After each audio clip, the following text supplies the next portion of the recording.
Ising kaurang laba hameng ama. Ising thiduna asum lakpada. Laptak na ubalay kombo. Ising oiraboy chongsilubada. Puthakre. Masa mathan taka zabang amdre. Leng lubak khuding he na puthare. Tanjadu maktada. Mapuk sathina lam labalamhui amaso. Chana thak naba thiduna lakpada. Chana ba thak naba animak. Mafam amada layraboy. Haraw na chongsilakpada. Hameng puthapamda lamhui masu puthare. Gari thokle animak khudong thire. Nok na pambulayrabadi isagi awaba kauthok I matagum. Lamhueigi fibamda hameng na nok lammi. Lamhui na hai. Nasagi fibam yengdana. Aibu nok nabasu sari. Ibanimak thawai chatkadaba kuidraba kansida.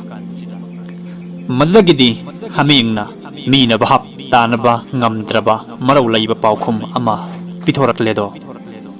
Kari haire hameng na aide aigi mapuna numidang wairam hameng masing thibada aigi masing do wat le haiba khanglani asumna aigi mapuduna aibu thiba laklani maramdi aigi di mapu nairi aibu mafam sidagi law khatpiragani lamhui nang di mapu su naidaba khudong thidri phau tawning bat tawba khudong amuk thiba thokpada nangbuk kanbinaba laiteda nungsijaraba ichil inausing wari asidagi aikhoina lausin pam thokpa para pomnamakna khangnaraba ipongpong parani aibadi aikhoina mapugi oihorabadi mapubu nungsijal lahuraba mahakki asengba manai oirabadi kari gumbada lamuk nabalambi lakpa awaba lakpa matamda aigi mapuna aibu subsoimak soidana kanbigani aigi mapuna aibu kauthok loi haiba para asi